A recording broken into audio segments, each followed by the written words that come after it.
was so nice. Uh,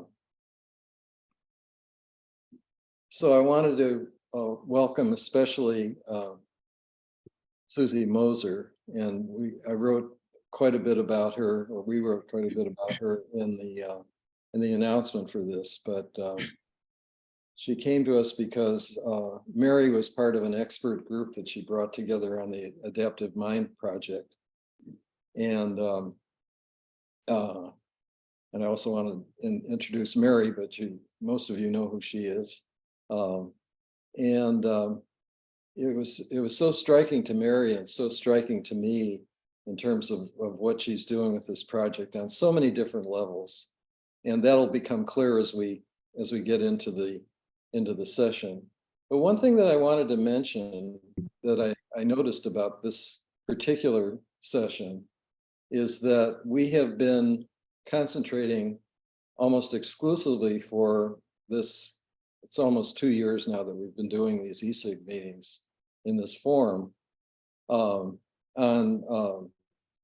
preventing or mitigating the climate crisis.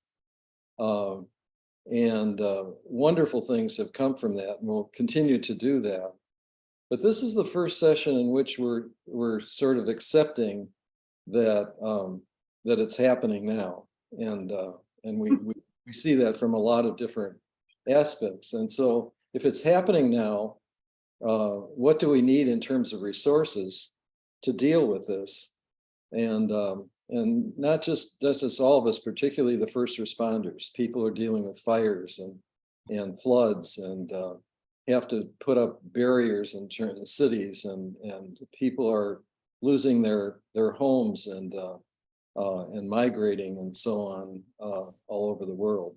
And so that's the thing that we're talking about now. And I have to confess, I'm a little angry and sad that we have to get to this point, because it would have been greater if we could have prevented the whole thing. But there are always these issues too. And so I just want to mention that as kind of an introduction to what's going on. So I hand it over to the two of you now. Thank you. Great, thank you, Michael. I want to say a couple of things as I introduce Susie. And while I'm doing that, because some of you all know one another, but some of you don't. So I'd love for you to put in chat your name, where your feet are touching the ground, and how's your internal weather? How's your internal climate this morning? If I give you an example, for me, it's very foggy and misty where I am, and I'm very excited inside. I feel like I used to when I was a kid before a thunderstorm. You know, do you remember how you could feel the energy in the air? So that's an example of kind of inner weather. So if you put your name, your location, and your inner weather in chat, that would be great. So the purpose of this session, let me say that, and then I'm going to say something about Susie. So what the purpose of this session is to understand the history, context, and purpose of the Adaptive Mind Project and its relationship to the climate crisis. The second is that I'd love for you to understand the key skills for the adaptive mind and how this relates to the inner development goals.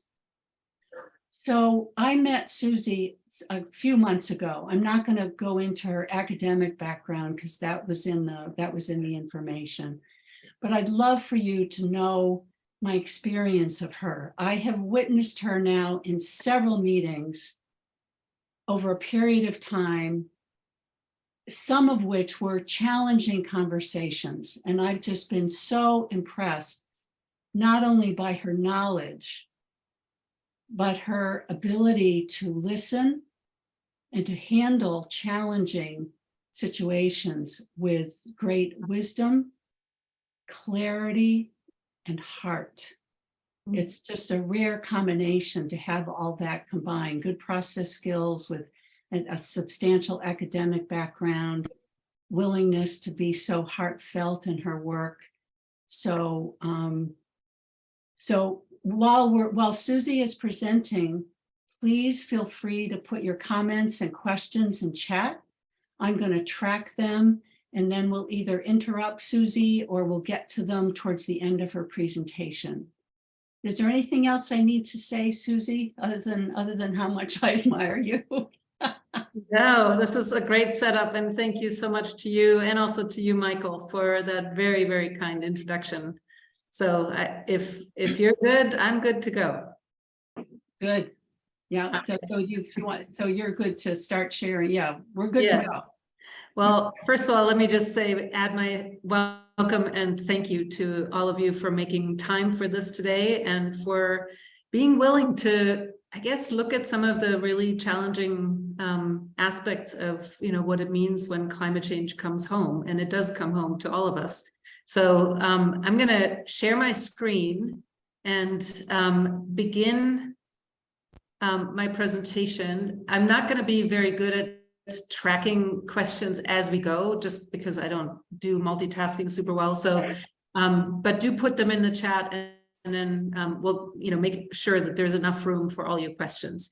So what I want to do is take you at first on a little bit of a journey into what climate change impacts look like, right? We're hearing that, let me see if I can actually get it to go. We're hearing the impacts from all over the planet in the last few weeks, whether you paid attention to Bangladesh or to Australia or the hunger crisis in the southern part of Africa, or, anything around this part of the woods. California, of course, over the winter has been deluged by atmospheric rivers. That's the kind of world that the people that I work with work in on a regular basis. So this is just, whether it's hurricanes or particular floods, or whether it's scorching heat, or in which people need to work, as you see on this picture, or and by that I mean not just the outdoors workers or the farmers or residents trying to clean up. No, what I mean is the first responders, the planners, the weather forecasters, and so on. And so what I want to do in this first part of the presentation is to get us to think about, what is it like to experience that, right? What we hear in this slide shows this is, we've sort of recognized that the worst impacts are really for the people who, have done least to contribute to the problem.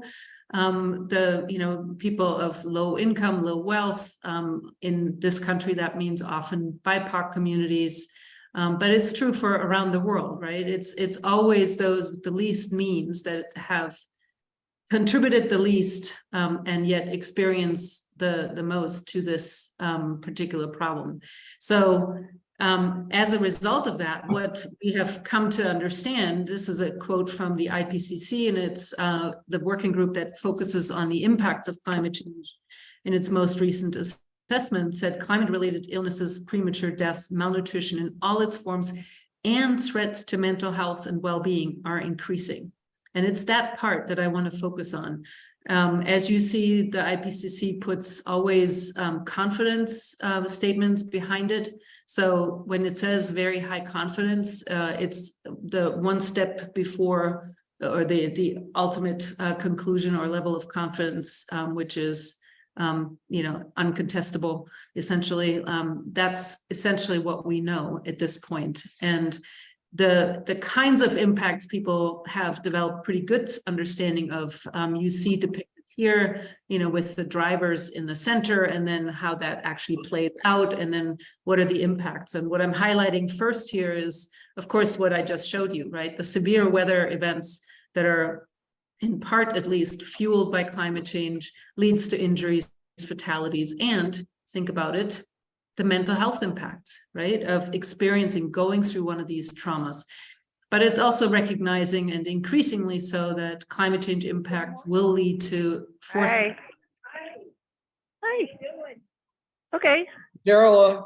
I was supposed to be in a Zoom meeting at 10, which I totally forgot about. So I'm doing it by audio, and it's not fun. Carola, please Fun. please turn off your sound. Whoever is the host could mute her. To be more fun. Michael, are you the host? No, How are you? No, I am. I'll do it. Thank you. Okay, Mary, thank you. Okay, well, there you go. Sorry, let me try to find, I'm not quite sure how to do that. Go into You go into participants. the participant list and then you can do it from there. There we go. Thank you. Maybe, yeah, you can mute Carola, them. I've got it. Oh, okay. wait a minute. Wait a minute. Where is she? Oh, I'm sure it'll be good. Carola? There she is. Okay, I've got it. Cabrillo? Oh, I can't, wait a minute. I can't seem to Uh-huh. mute her. Oh, yeah. Sorry, I've got her So name, but many I'm not wonderful- able to mute her. There we go. Okay, sorry. Took me a few minutes to. No worries. So I'll just continue. The other impact that people in the science community recognize has significant impacts on mental health is when people have to leave the places they call home. It's not surprising either, right? There's another one that is beginning to be more understood, and that is how extreme heat can actually not just lead to heat-related illnesses and death even, or cardiovascular challenges, but it actually increases aggression. It tends to increase suicidality and things like that. So we're beginning to understand these, and we are recognizing that these primary impacts then tend to have secondary and tertiary mental health impacts, like PTSD or substance abuse, physical abuse, increasing incidence for children of adverse childhood experiences. And I put the C in parentheses, right? Because it's not just adverse childhood experiences, but adverse experiences for all of us. And of course, all of these challenges are made basically worse by adding insult to injury or injury to insult, however you want to see that, with the pre-existing traumas and conditions, chronic traumas and conditions that we have, right? Racism, poverty, being the more systemic ones. But of course, if you're an elderly person, if you're a very young person, if you live in a community that already has inadequate infrastructure, all these things are likely to be more traumatic than they need to be, right? So those are the kinds of things that we're beginning to recognize, and it shows up in these kinds of headlines. I just picked a whole number from the last couple of years that just shows how people are beginning to see it's not just economic and not just sort of physical health or physical impacts. It is future loss. It's grieving. It's eco-anxiety that's growing. Growing number of studies that show it in particular in younger people whose future we are determining by our actions and inactions right now, but it is actually already affecting everyone who's gone through any of this. And, probably several of you might be in that boat. I'm going to come back to that. But what I want to focus on now is that's the general population. That's sort of the big picture. What about the people whose day job it is to look at this every single day? So I'm going to take you now on a little tour to just think about what it might be like if you are a planner, if you are a first responder, what it looks like. And I'll start here. Imagine this journalist, how she goes home the day after she reports on the Paradise fires in California. What is it like for her? Does she talk about these things with her, partner and children at the dinner table? Probably not. Or think about this poor woman there behind her FEMA computer, looking at, again and again at distressed people who have no food, no security, have lost their shelter, probably don't even have water, lost every one of their belongings, probably lost their jobs, their daily routines are disrupted, and so on and so on, right? And she has to maybe deal with 40 people a day. What is it like for her to do that on a daily basis after every disaster? There was a meeting not long ago, a couple of years ago on Zoom, because that was the time we were in, when people had a panel on the burnout among these kinds of first responders, where one of the gentlemen called basically the people who do this kind of work as essential or critical infrastructure. But it should not be sacrificial infrastructure to have people in these positions and then losing them. And at pretty much around the same time, the news came out with this, that FEMA, our Federal Emergency Management Agency, experiences a mass exit of employees amid a surge in disasters. Just too many of these without enough resources, right? How long can you keep going? That's the question that I'm asking. But think also of a teacher. Think about a psychologist. Think about a minister, pastor in a church. And why am I saying that? Well, the teacher, it's one situation, right, where they're essentially, their goal is, their job is to prepare people, the kids in the classroom, for a future that is so unpleasant. How do you do that? And what if in your classroom you have several kids who already went through one of these events? And where do we go when we are facing existential threats? Well, we go to our minister, we go to our psychologist, our counselor, if we actually have the resources to do that, right? And I want to say most of these people have only become aware of climate change and that actually can have a mental health impact very recently. So there are very few people in these professions who actually are climate aware and have deeply processed what it means to live with an existential threat. But what about climate change scientists? People who have, thought about this for decades, right? Here's an example of an ecologist, Camille Parmesan. I don't know of a single scientist that's not having an emotional reaction to what is being lost. It's gotten to be so depressing that I'm not sure I'm going back to this particular site again, because I just know I'm going to see more and more of it dead and bleached and covered with brown algae. She's a coral reef scientist. There are other indications like this. There's a project called Is This How You Feel? And I highly recommend it to you if you're interested. And here is just a sample of some of very well-known climate scientists who wrote about what it is like for them to do this kind of research and to really let it in what it means, what they're finding. And some of them have recently gotten to the point where they're just fed up. It's like we've been saying this for years and years and years, and the action is just completely incommensurate with the level of threat that we know about. And so they've contemplated going on strike as a way to really make a point, which if you know anything about academics, you know how resistant they are to being politically active in this way on behalf of the science. So that's what you're beginning to see in the scientific community. And that is actually beginning to be recognized. People call it emotional labor, right? That on the one hand, we essentially know what the implications are of what our research says, and yet we need to look completely credible, and that means not an emotion, not in any way taking political sides on any of those things.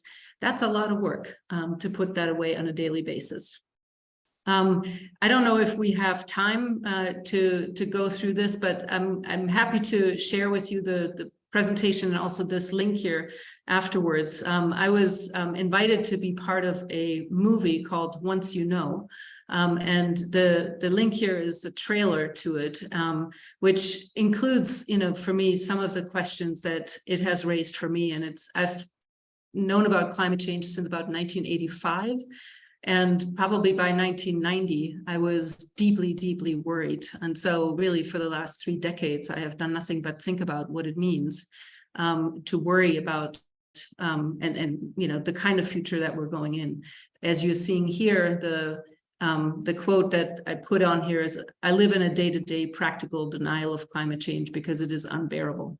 To know what I know is unbearable. And that is truly how I feel about the reality we're facing. But, that's other people, right? I want you to actually think about this particular image and what it implies. This is a photo of the night of the Paradise Fire in California. Every single one of the people who were city employees, so the mayor, the council members, any of the staff, every one of them lost their houses in that fire as well. So in the middle of being in the greatest crisis for this community, trying to support everyone who just lost everything, they too lost everything. I want you to think about how it would be for you to be able to support other people in the midst of this, when you too have lost everything. Or look at this picture. This is an image of Charleston, South Carolina, where in 2019, a quarter of the days of the year, 80 days in total, they had nuisance flooding. And what that means is you see this woman or person who stands there on the left is about, thigh high in floodwaters. It's not a storm. This is what we call sunny day flooding. It's simply the high tide coinciding, with the full moon, whatever. And so you get the water essentially just rising out of the sewage pipes and flooding downtown like this. And what the conversation that I want to share with you is a colleague who works in that or worked in that context. And she said to me, I'm giving 3 talks in the next week on climate change and sea level rise in South Carolina. Given recent flooding, like this kind of experience, I guarantee I will be talking to a lot of people already highly anxious and worried. I'm afraid that no matter how carefully I craft these talks, I'm going to have people going to that traumatized space. I normally love speaking to people and getting them engaged on these things, but I'm just dreading next week. Now, the important piece about this is that as an engagement specialist, you learn how to communicate. You don't learn what it is to give trauma-informed communication, how to do trauma-informed engagement with people. And that is increasingly what it is like for people who do that. Or here, an email exchange with another professional. We were actually comparing, or we had shared an article in the newspaper that was about the growing suicidality rate among firefighters. And that came out in 2019 after all the fires in California. And so what we did is, there is this first sentence here that you see was the original quote in the paper. When people call 911, they want someone there who's going to be brave and heroic and handle the situation. And then my colleague who wrote to me said, when people call Sea Grant, they want someone there who's going to be clear-eyed and objective and handle the situation. It's the same place, right? The same kind of situation. And then we went on from there with another quote, which is this one. In the original, it's chronic repeated exposure to everyone's worst day. That was the firefighter's experience. And then she replaced it with, it's chronic repeated exposure to everyone's raw and unfiltered existential dread. So just, again, think about it. This is, people who are trying to do their best to bring people on board, to find solutions to these issues. And in front of them sits someone who has just no filter and just lets it all hang out, right? So the messenger essentially becomes, what happens to the messenger when they don't bring good news, right? So this is what they need to face, even though their whole intention is to help their community. Or think about this situation where this is a different colleague of mine who said, our staff try to build trust in community to build resilience, right? So this is in Oakland, California, working across the racial divides, as is, increasingly what adaptation professionals, resilience professionals need to do and want to do. And at the very same time that they do that, another city department is destroying that trust. Think about what happened in recent news about police violence. This is actually happening in one and the same community, right? Where on the one hand, they're trying to do the best they can, and on the other hand, somebody is working right against them.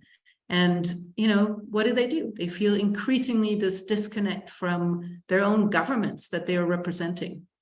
So that leads some of these professionals to say, where does one go for treatment of this type of fill in the blanks, right? In other words, the challenge and the exhaustion and the pain of doing this kind of work on a regular basis. I don't have the energy to deal with all this pain and also keep up the emotional barriers and boundaries right now. So I'm just hiding as much as possible. I mean, do I need to reconsider my career? And that last question is actually why I'm putting this up, because these are some of the best people that I know who work in communities like yours that you're living in. If they leave and some, rookie comes in, we're going to reinvent the wheel. We're going to start all over. You're going to have less experienced people doing it. That affects your safety, directly your safety, because they will be, wasting time, having to relearn it. So burnout actually has a really direct impact on the safety and preparedness of the communities in which you live. So on the one hand, there's, growing demands, pressures from all sides. They come faster and faster. If something like COVID comes around, if your job is climate change, but COVID comes around, well, you're going to have to put climate change on the back burner because you're now, redirected to put your entire work time toward helping with COVID or whatever the emergency of the day is. The legacies and intersectionalities that I just mentioned, they're absolutely unavoidable. You might argue they share a root with the climate crisis. Like, why is it that we think both the environment and certain people are dispensable, right? And they offer an incredible healing opportunity, but it takes a lot of work to both get up to speed on what it means, particularly if you're a privileged white person like I am. How do you bring yourself into these situations, a steep learning curve? Anyway, that's the situation that you want to work on and people are committed to. And yet, it comes in the middle of this growing brew of crises. The profession, at least as far as I can see until very recently, was predominantly women driven or occupied. And so during the pandemic, that meant we had double, triple burdens of keeping up a job, teaching our children, taking care of the elderly, all at home, right? And as I mentioned with this last example that I gave, the politics and values that are espoused by the institutions they work for are often directly counter to the ones that we as individuals might hold. And so there is this internal split. And at the same time, they face all these constraints, whether it's political resistance, inadequate funding, their credibility is at stake. Emotions, in particular in America, are absolutely taboo in most work cultures still. And if you want to talk about it, most of my colleagues that I know of are really afraid of spreading this sort of sense of doom and despair. And I don't know, in America, we seem to have an obsession with very easy hope, like it's all going to be fine. Well, yes, we would love to give that answer, and it's not going to be fine. So that, in addition to being the public face of climate change and being attacked for that, many scientists, for example, have experienced personal attacks on their life, but certainly on their work and reputation. So this is what it means to work in these spaces. And we've not been prepared for that. That's as simple as it gets. You don't learn trauma-informed planning or communication in graduate school. You don't learn how to, think about transformative social change in the context of climate science, even though that's what's required. So those are the kinds of situations that we're in. And a lot of people have come to me and said, how do you deal with that? Well, I kind of felt like, I experience it as not only something that I personally experience in the same way, but something that I want to put my shoulder toward. And can we help build up the skills and capacities of people who have to face these kinds of changes? The challenge that I think describes climate change, at least symptomatically, is that people are going to see more and more change. It's, counter what we humans seem to love most, which is stability. There's going to be more frequent and pervasive traumatic disruptions, and inevitably there will be transformation, whether we choose it or it's simply going to be imposed on us.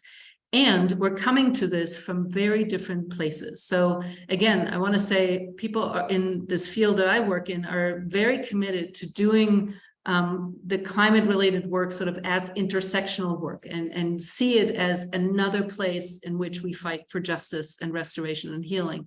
But if you're a white person, a privileged person, you come to this set of changes, the constant traumatic and transformative change, from a very different place than if you're a person of color. If you're a person of color, you've lived through chronic trauma already for centuries, essentially. The transformative change that might be threatening to a white person, privileged person, might be actually welcomed by a person of color who wants to change the system more fundamentally. So we're coming to this from very different places. Now, what I want you to do for a moment is to open up another browser or your phone or a tablet or something that you have and type in menti.com. And you're going to be prompted for a code. I'm going to leave this up here for a moment. 55, 49, 85, 95. So menti.com and put that in. Okay, I'm going to switch to a different browser here. Can you see the next screen? Mary, maybe you could. Yep, people are finding it. So I'm just going to ask you a couple of questions here so we make this a little interactive. Do you feel you have been personally affected by climate change? Let me know if there's anyone who has trouble finding it.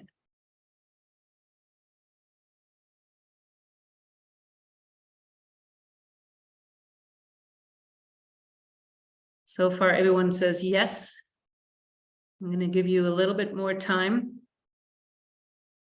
One no so far.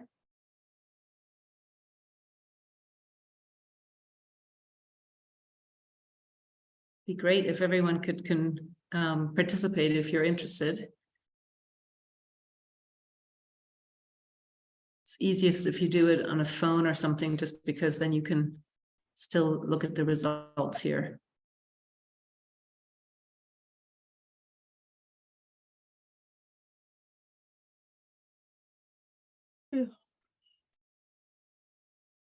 Was there a question, Marilee?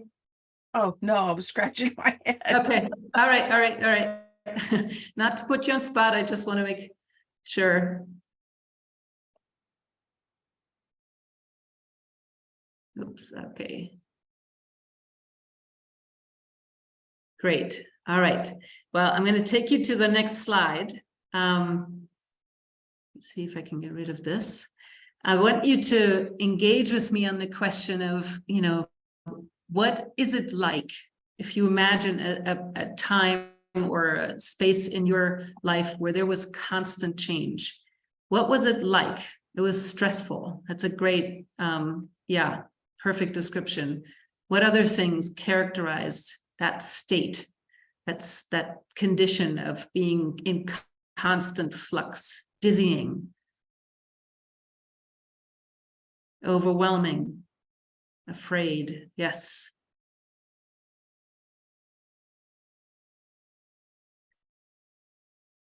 Chaos, uncertainties, grief, exhausting. Yeah. Anxiety, losing center, you're right on.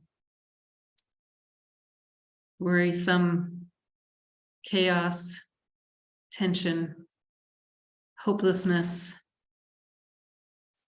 Yeah, situations where yesterday cannot be relied on as a guide to today or tomorrow, right? Scary, afraid, stressful. Impatience. Yeah, those are the kinds of conditions. Now, if you think about that, challenging situations that you're describing here, what kind of skills might it take to deal with that? You can enter those here. Skills, capacities, what's needed to effectively navigate when things are constantly changing. Complex, uncertain, overwhelming situations like what you just have. So let's see what's coming. Foresight would be helpful. Yes. Mindfulness, awareness, choice, inner trust. What other skills and capacity would help you navigate constant change? Courage, managing fear, self-awareness, friendship, planning, patience. Susie, is Yes. it possible to share the screen where you're reading those? We still see yes. the code. Okay, hang on a second. I can absolutely do that. Thank you. Yes, can you see it? Yes, thanks. Oh, good. Okay, great. So reflection, action, inner stability, imagination, presence, mood mastery, surrendering. Yes. Okay, so I'm going to take us to the next one, and I want you to imagine situations that are characterized by either acute or chronic trauma. What is that like? What is the experience like of going through a traumatic event? Maybe some of you have gone through that. So many of you said you're affected by it. Helplessness, yes. Shutting down. Fear. Yeah.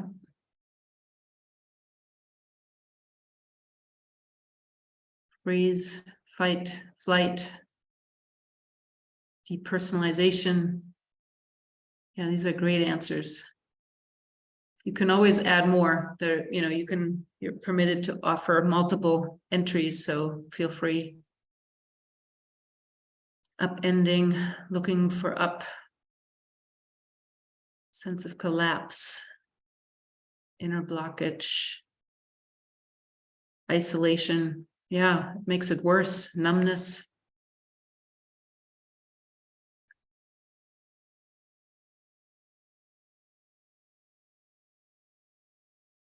I have a situation where it says, please wait for the presenter to show the next slide. Has the slide not changed? I can't enter my answer on this. Feel free to put it in the chat as well. We'll certainly collect it, but this Okay. is, sorry, I don't know why that is. Are you on the trauma slide or not yet? I'm just, what I see in Menti is a series of like a little graph, and it says, please wait for the presenter to show the next slide. Has the slide not changed?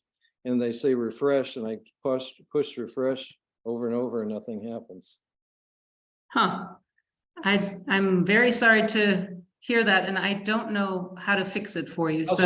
I'll just put it in the chat. Yes, thank you. That would be great. Fortunately, I'm not in charge of Menti, so I can't. But you see the tendencies here of sadness, overwhelm, helplessness, shutdown, shock, depressing, right? So again, like the last time, what I'd love for you to think about next is, what would it help you to get through that kind of a traumatic event or change? What skills and capacities would help you to navigate that and make it through?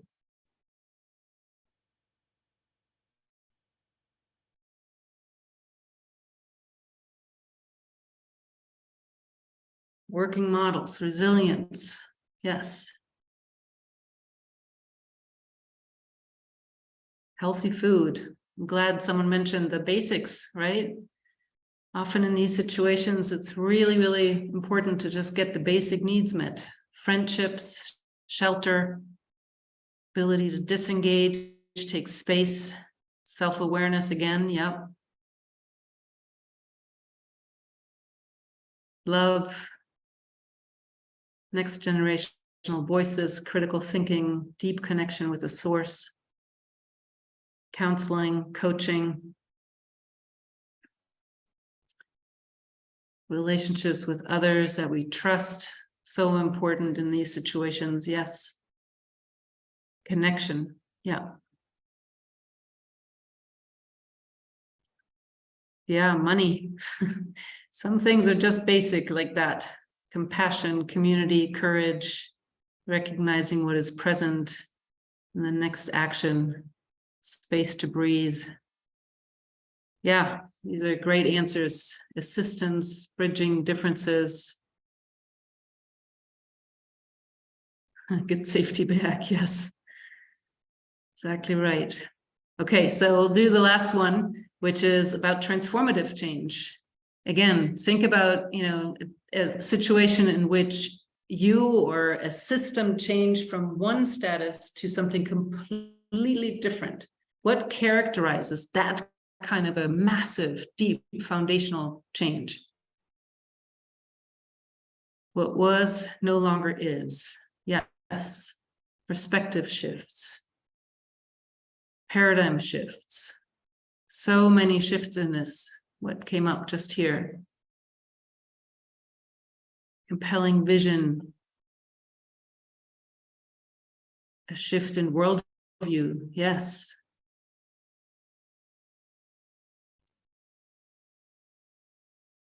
Bursts of energy. Yeah. So interesting, right? This is an interesting one where it's not just all negative.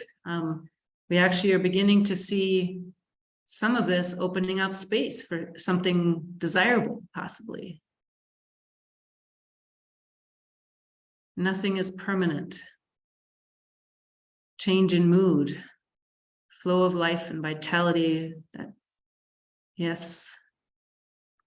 A new world without skill. That's interesting too. We might not actually be ready for whatever we're creating. Spiritual oneness. Yeah, these are great, great comments. So again, if this is the kind of shift that we're going through, what might we need to get through it? What kind of skills and capacities would actually help you navigate such a complete shift from one paradigm to another, from whatever you knew before to what you know now? Scenario thinking, yeah, that might be very helpful. Conviction.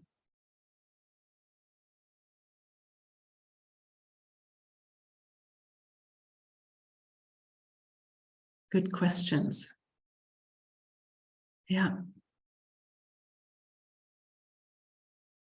Long-term thinking, expanding awareness to include whole situations, hopefulness.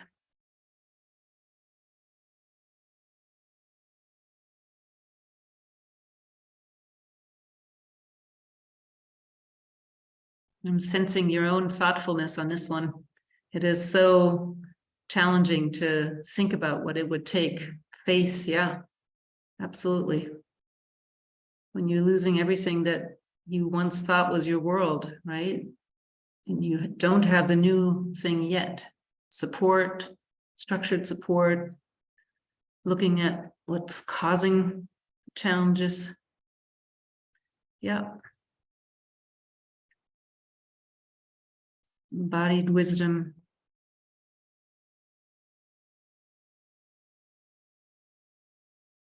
I'm going to leave this open and you feel free to add more to it, but what you're saying here is exactly the kind of thing that we feel is necessary. And this is exactly out of which the Adaptive Mind project that I want to share with you about is born.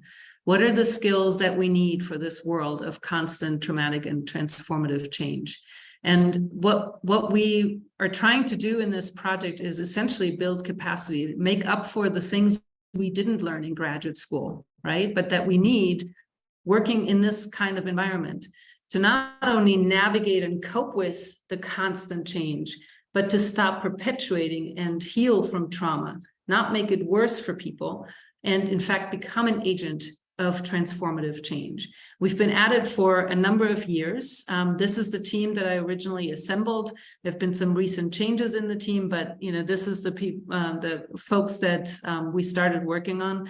And these are a range of skills and capacities and professional backgrounds in this team, from people who are good at— You're still on the mentee slide. Oh, thank you for telling me that.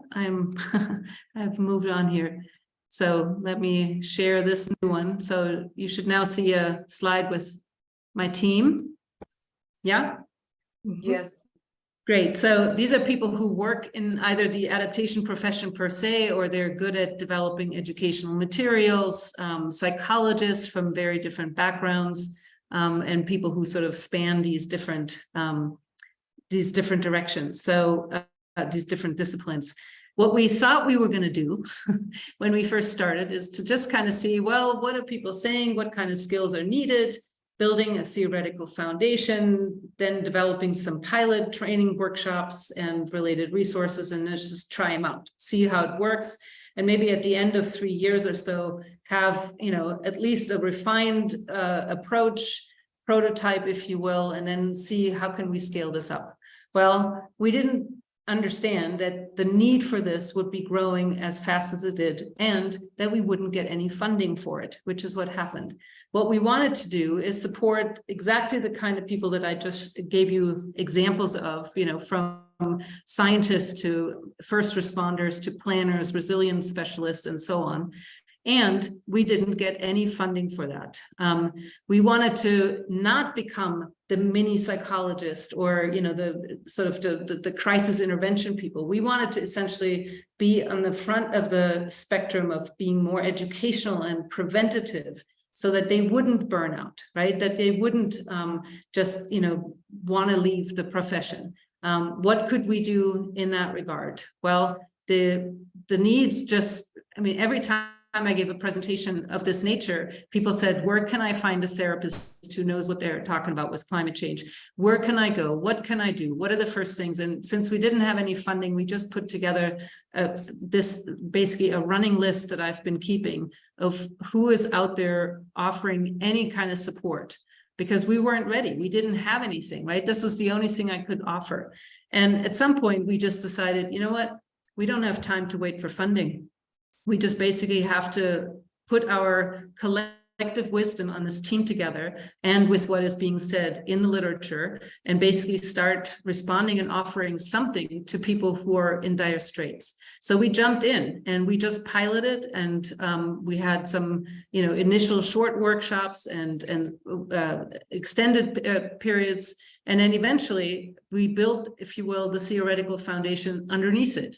Part of that was this expert meeting that Mary mentioned, where in January and February, we basically invited people from all over the world, mostly the US and North America, but also from Europe, Africa, and South America, Australia. We basically said, what do you know about this? What is already out there? What can we use? And how do we think about this? And that actually was quite influential in shaping and reshaping how we're thinking about it.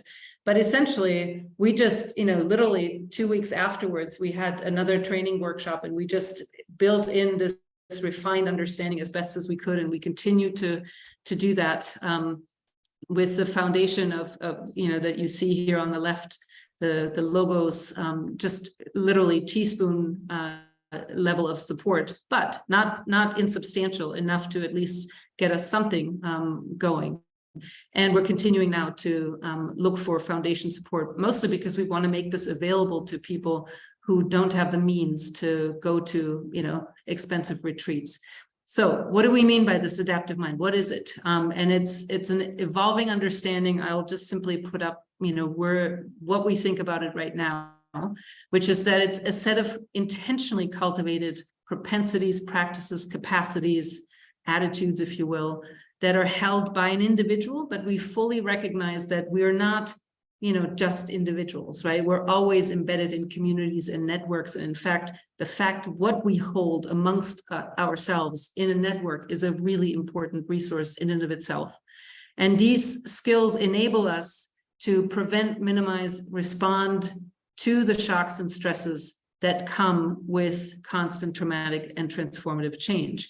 Now, all the qualifiers here, responding with agility, creativity, resolve, stamina, skillfulness, resilience, hope, humility, those are all the things that have essentially been added in recent months by the people who actually have gone through it. What have they gotten out of training? They feel more creative, they feel more hopeful, they feel more skilled and have greater resilience in moving this forward. I call it the adaptive mind. That was the original idea, because I thought, well, maybe it's just all about what's in our heads. But very quickly we learned, no. We have to tend to the heart and the body. We have to tend to the soul and the spirit, the more transpersonal dimensions of who we are. And we have to do this not just focus on the individual, on one person per se, but the individual in a community. And in fact, often think of this not as just a matter of self-care, but as community care, and not just as the hero being the sole lead in helping their community out, but a whole collective, a community together. We're leading us through this difficult change. Our focus is on that individual embedded in a community level, because that's just simply who we have access to. But we fully recognize that we're embedded in larger systemic situations and forces that impact what's happening for any one community or network of people, and of course embedded in the grand ecology that we're part of. What we focus on, and this is really just a matter of maybe thinking about this through that constant traumatic and transformative change lens, is that on the one hand, people are just exhausted. Things are coming at them at faster and faster speed, and they have to figure out a way to navigate and cope with that. So on the one hand, it's just helping people where they're at, right, with dealing with what's on their plate.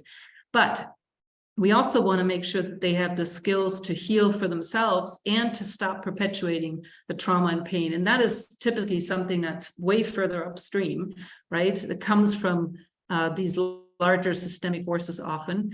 And then, of course, the question is, well, what does it come from? What is our own narrative about where these traumas, whether they're climate driven or racist driven or economic capitalist driven, where does it all come from, right? What is our deepest story about the causes of the problems that we're facing? And what we've come to is that we take that larger transformative change frame as a master frame, but we're not neglecting the other dimension, because that is the daily life of people that we work with. We've drawn on wisdom and science from many, many different places, nature-based, earth-based science and wisdom, as well as many different psychologies, systems thinking, and relational thinking, being, acting, but also a very explicit anti-racist and restorative justice lens. We have by now done work with the groups that you see here on the left. The first full training we have actually done, and I don't think this is insignificant, with spiritual leaders, because they have so many people in their pews who are asking all these existential questions, and they themselves are burning out. Certainly it's, climate change is just one contributor to that. But we've worked with teachers, with adaptation professionals, with the various NGOs that you see here. And the East-West Center hosted us to work with people who are experts in conservation.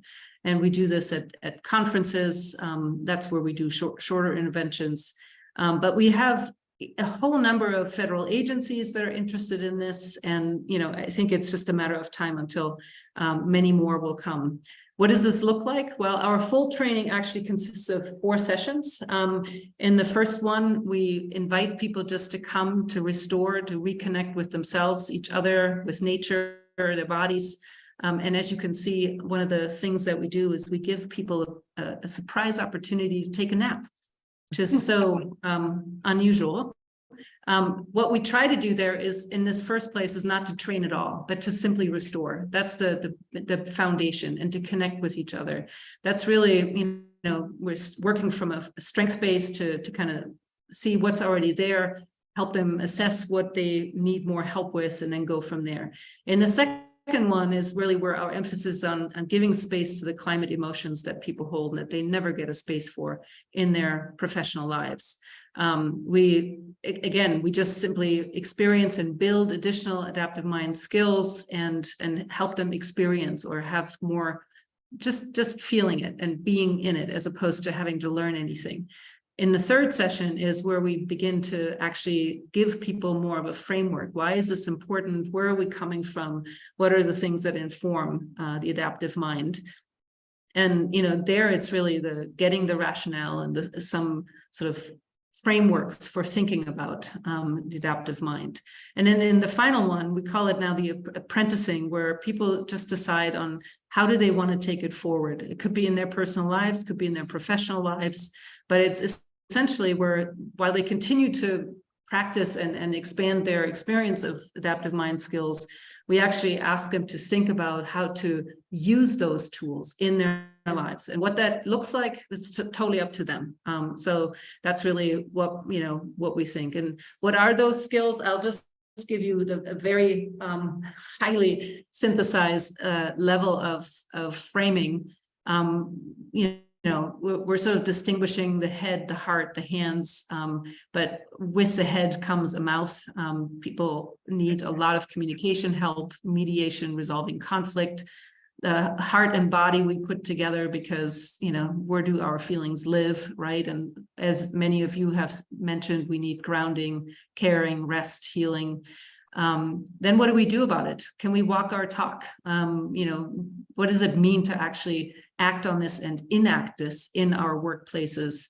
And the deep, deep anchoring in soul and spirit, the inner and the outer compass, if you will, and maintaining practices. So I want to close with just this last slide here, which is, you had already sessions on the inner development goals, and I just put this very brief graphic here to remind you of that.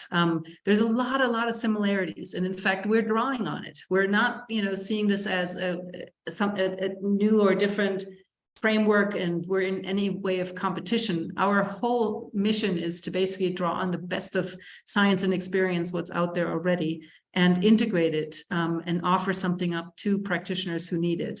We're mostly, however, US focused, even if we, draw on things that are international in origin. We have this explicit transformations frame, if you will. I call it a master frame. It's, I think, more strongly trauma informed. I couldn't see that very clearly in the documentation for the IDGs. It's, there's language here about inclusive mindset, intercultural competence. In the current US context, it is not just about being inclusive. It is truly about being anti-racist and restore some kind of justice given the history that we've had. There's also language here about optimism. I have quite a reaction to that term. For me, optimism is about outcome. And, people who live in this apocalyptic sort of day-to-day work need a kind of hope, or a radical hope. I don't know if you are familiar with that framing. That is not about outcome, but it's about how you show up for life in not a sort of, not through rosy eyes. And I'm not saying this is, but that's the language difference that I would emphasize here. And, what we're doing is really driven by the needs that we have learned about through surveys and simply listening to our colleagues. I don't know if IDGs are being trained or anybody is taking them forward, but of course that is our ongoing offering and our effort to try to bring it to as many people as possible. So, and if we succeed, hopefully, that community leaders and climate professionals will simply be better equipped to do this daily work on the front lines of climate change. They have the skills and capacities and the peer support to do that. So I'll stop there and simply, open it up for conversation. Wonderful. Thank you so much, Susie. A number of people had to leave. So I know Peter Howard, but there's some, comments here. Yeah, Janet said she has to go, and thanking you. And from Aftab, thank you, Susie, holding the burden with you, heading to the next meeting. So let's open it up to either questions or what's the impact of what you've heard from Susie on you. So I saw Ken's hand go up first. Let me go to Ken and then Karen. So Ken, why don't you go? I appreciate this. Thank you for the invite today, Mary. You're welcome. Susie, this is great. I love the framework. I'm a futurist. I've been doing this for about 40 years all over the world. And one of the projects, and maybe I've repeated it a few times, is to go backwards before we go forwards.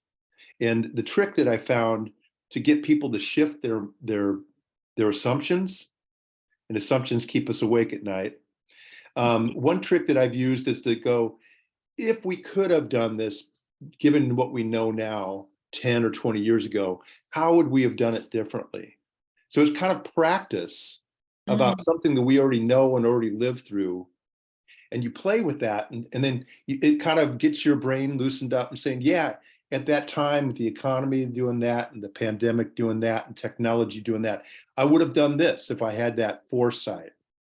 So I just think it loosens up, it exercises the mind to get ready for that futurist thinking that you're suggesting. It works pretty well. I got stuck a couple of times in some very big corporate climate clients, and they were just shutting it down until I did this. Like, for example, I took a 10-year corporate plan 10 years prior, and then I overlaid all of the actual data from the trends and the variations that just departed from those. And it really helped people go, oh yeah, we can't predict the future. We have to create the future together. And so that's it. I have to leave for a new meeting, but I really appreciate the time, and that I thank you for this. This is great stuff. Thank you, Ken. Very good thought. I really appreciate that. And I do see people reckon with, you know, if we had done this, and I think people are ready for that sort of co-creative way of thinking about the future. But it is really a reckoning. Yeah. I just add real quick, it humbles all of us. Yeah. Because all of us were wrong. We might have been right on some pieces. I did a chapter in a book in '92 on global climate change, but I wasn't right completely.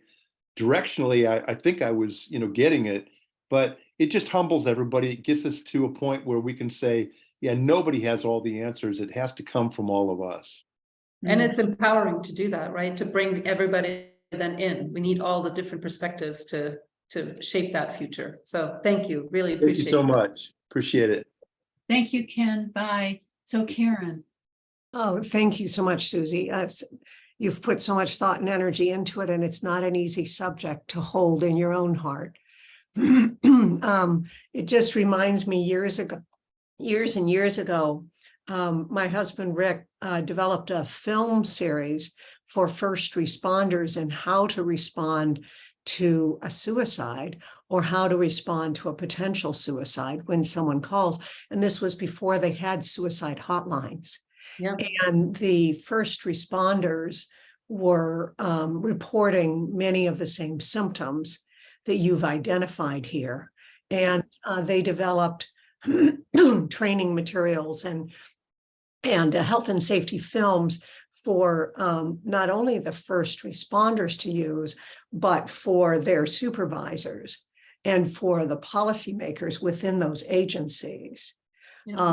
And by going out multiple levels, they found that there was a different recognition of the support that was needed, because it went from being individualized to being part of a larger system of costs.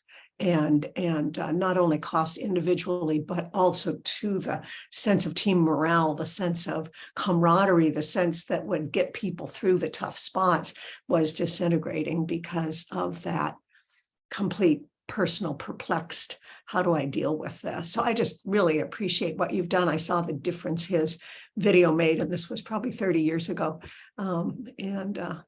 Yeah. It's a very good point too about the institutional support, right? It's that's why we're at least trying to focus on not just the individual, but at least the colleagues, and hopefully we can also reach the institutional leaders to create a very different work environment.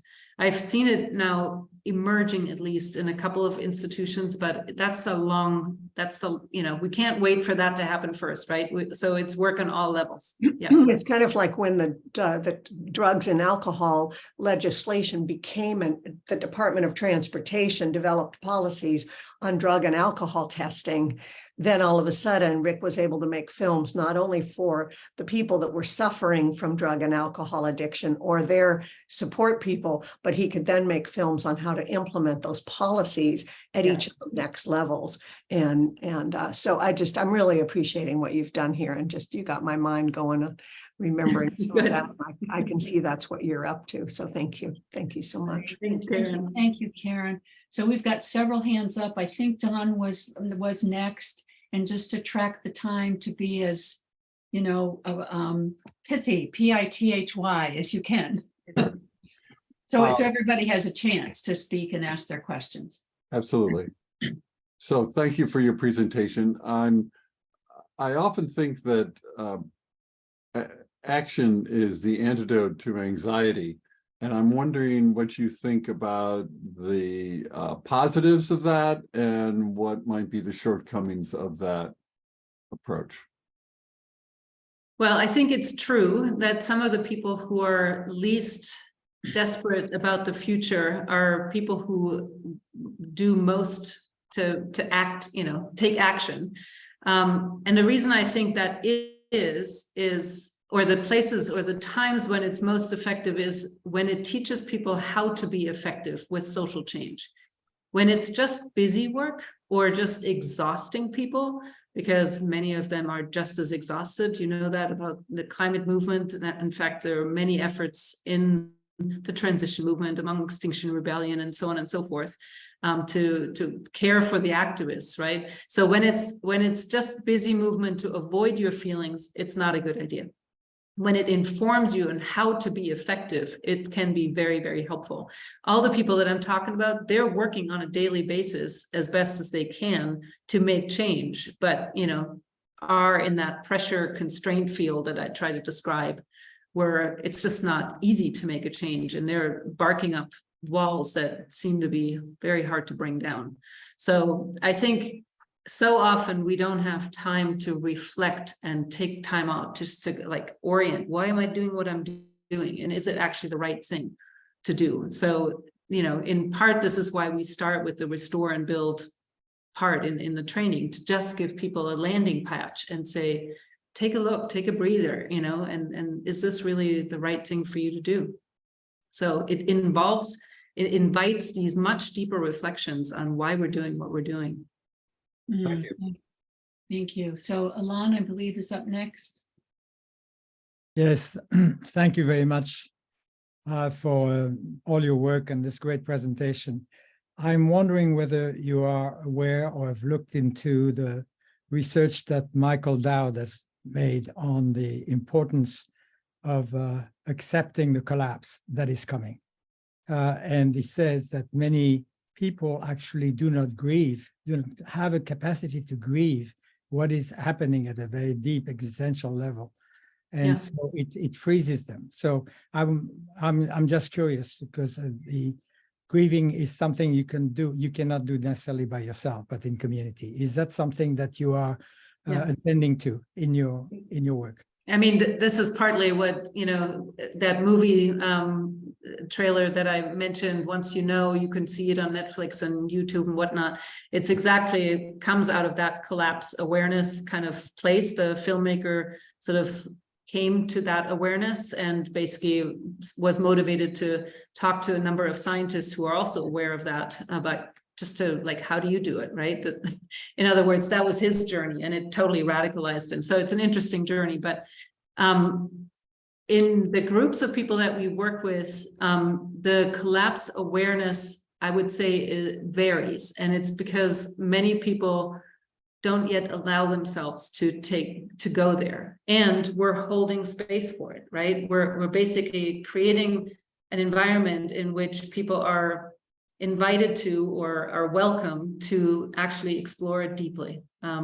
And that's something we don't do when your day job is you're running from 7 a.m. till 10 a.m. at night. You don't go reading up on that stuff. You don't give yourself the space. So part of the thing is to just give ourselves this time and space to actually take it in and allow it. And that's where in the second session, in particular in the trainings, that's where people go into the depths. And we don't do it alone, right? We do it in formats. For example, Joanna Macy's work obviously is very helpful in this regard, to allow for group holding of the difficult emotions.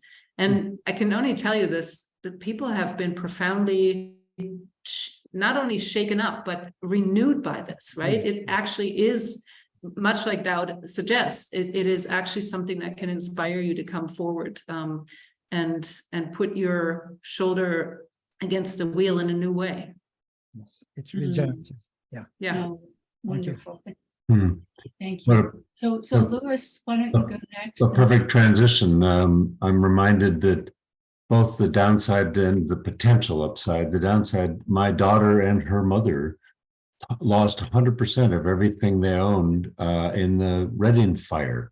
And it involves everybody who knows the person and loves. When you go look at a home, there's nothing left but a chimney and ashes. and everything that was there is gone. It's amazing. And so the mother now lives in a trailer on another piece of land up there, and the daughter lives in a Section 8 house in apartment in San Francisco. And it just, the ripples keep happening in their own life. And the upside is they each have learned more deeply just the gratitude for life itself, because others didn't even live. And a crisis like that has gotten them both back into a center of living with nothing except themselves, And what a terrible way to have to learn. Yeah. Truth for each of us. That's all. No, it's exactly right. Maybe at the end we can close with a poem. What you said made me think of a poem that I might want to share with you all. Anyway, so thank you for the comment, Michael. Yeah, I wanted to mention something that's been on my mind with the IDG work presentations we've had, and also this one, and it came up in the IDG presentation, and that is that we're talking a lot. You haven't done as much of this, but we're talking a lot about the input, and we're hungry for what the output is. In other words, what effect has this had? Do you have case studies of or indications of people really changing and being able to do their work with greater alacrity and centering and all that sort of thing? Oh, you're asking something that's way further down the list. We've just completed a first full training because, like I said, we didn't have any resources to go on for the longest time. Yeah. But probably in a week or two from now, I'll have the direct feedback from the trainees as to what they feel the change has been for them. We're, basically asking for reflection right now on the training that they went through. I know there have been profound changes, even with the one pilot that we did. It was just a one-time, a 2-day event. So I think it can be quite impactful, in part because it just, we're opening up a space for community. We're recognizing we're not doing it alone. And, people just have a space to actually be with their emotions. Those two ingredients alone, I would say, are a humongous difference to their daily lives. I know that the people in Hawaii where we did the one-time event, it has changed the way they're interacting with each other because they have, 25 people have gone to this together and they now know of each other, right? You work differently with each other after you've been through a workshop like this. So that in and of itself has been impactful. That's fantastic. And may it continue. That's amazing. May it just keep it going. Yeah. And that's one of the things that happens, that these things start and then they fall away, but may it continue. Thank you very much. I'm hoping. Yeah, so knowing we've got just a few minutes left, and I'd love to allow time for Susie for any closing comments she wants to make or the poem. So Stuart and then Alan. Oh, Stuart, you're muted. Thank you. Just very quickly. Susie, are you recruiting volunteers? Because it would seem to me that there would be a lot of people with kind of the skill sets that surfaced here that would be more than happy to volunteer. I would love to do that if I had already the resources to essentially focus on a period of trainers and then just replicate. That would be lovely. Unfortunately, I too have to pay my bills, and so haven't gotten to it yet. And it is part of my vision to first have people experience it, to meet the immediate need, and to build a trainer over time. I have had multiple people already ask. In fact, I have an email in my inbox from another person. So I love this. And this is why I do these talks, right? Just to get more people interested. And thank you for encouraging me further in this direction. Yeah, absolutely. And the other thought that I had was, I noticed you're working with a few government agencies, mostly the Forest Service kinds of folks. And this is a kind of a difficult edge because you've got some senior politicians still, denying the fact of climate change. But have you approached the Biden administration at a very, very senior level about the importance of this to plan for the trauma that we're all going to experience as we go through this transition? Well, I don't have the contacts in the highest level. And, it's interesting at CEQ, there's like a lot of enthusiasm and no money whatsoever. The White House doesn't have a lot of money for certain things they might want to do, but I have the attention, or had at one point, highest level of EPA and highest levels of NOAA. So, and we're continuing those conversations. So Great. I hope that will continue. Thank you. Beautiful presentation and critical work in this transitional time. Thank you. Mhm. Yeah. So Alan. Thank you, Mary. Thank you, Susie. I must admit, I'm drawn to easy solutions that don't require much thinking. So I have to say, I've not been really successful with that, but my question really is to help lead you into the closure and maybe your poem, which is if you could describe the qualities of trauma-informed communication. In other words, what is it we know about talking with people that would describe the difference between communicating and trauma-informed communication? And please use this to sort of lead to your ending and poem if you wish. You don't have to answer me directly. No, that's fine. Well, I mean, we could have a conversation in and of itself just about that. It's a bigger topic, but I mean, the first thing, right? One of the things that traumas do is it disrupts a connection that you thought was reliable and trustworthy and something that you can depend on. So the emphasis on the relational and on reestablishing trustful relationships is a really important aspect of it. Anything that you can do to stimulate, if you will, to ground people, to get people, very much like you did in this session, with beginning with a short meditation just to get grounded, feel everything behind you, right? And the other piece that is really important is that in trauma you lose control. In trauma, something is bigger than you, and you have to essentially reestablish that you have control over your circumstance, or at least how you respond to it, right? And trauma is always not just the event itself, but it's the event, the effect it has, and your sense of agency over that particular event. So it's those are key elements. If you compare that to how we're trained to do science communication, it's essentially, how can I be most impactful, hammer as hard as I can as a scientist to get the science across and leave before I have to say any word about the solutions, i.e. nothing to do, right? This is completely different from how we would want to bring people back into, no, you have control over your life and I'm here to help you get to that, right? But you have to be very body oriented. When people get antsy, there's things you can do to help them, dissipate the energy and come back in the room. And simply having that awareness that might be what's happening, and that the blank faces in the audience is not because they're not interested, because they just went numb. Those are the kinds of things that would be super helpful. So anyway, in closing,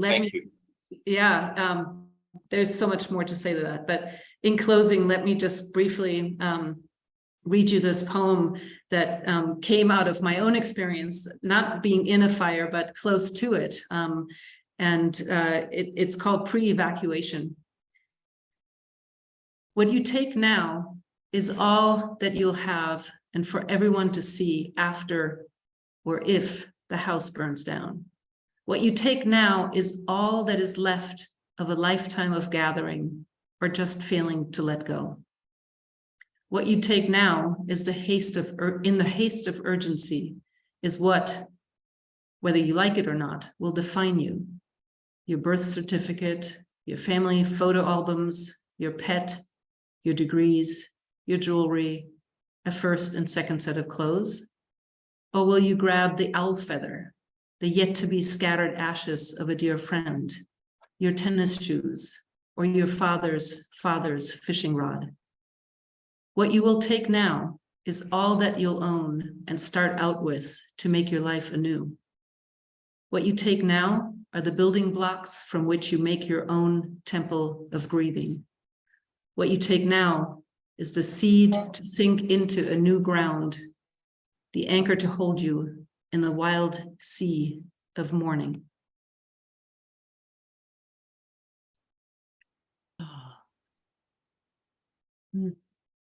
Wow. Many bows of gratitude to you, Susie. Thank you for having me. It's wonderful to be with you all. I don't want to break the mood. I guess I will do it anyway, but there was a request for the slides, and was it possible, we can work that out later, but The slides will be in the recording. that's, And I'm happy to share them. I'm happy to send you, it's pretty big, so I'll make it into a PDF and I'm happy to share that. okay, appreciate it. Okay, yeah, if you send it to me, Susie, I'll make it sure it gets to the. Okay. You know, and I don't know, in your training to host today, Mary, she had to be trained to be able to host this, and she's, you know, doing the session and also hosting it at the same time. I saved the chat. Jessica does something to save the chat so we can circulate that to people later on.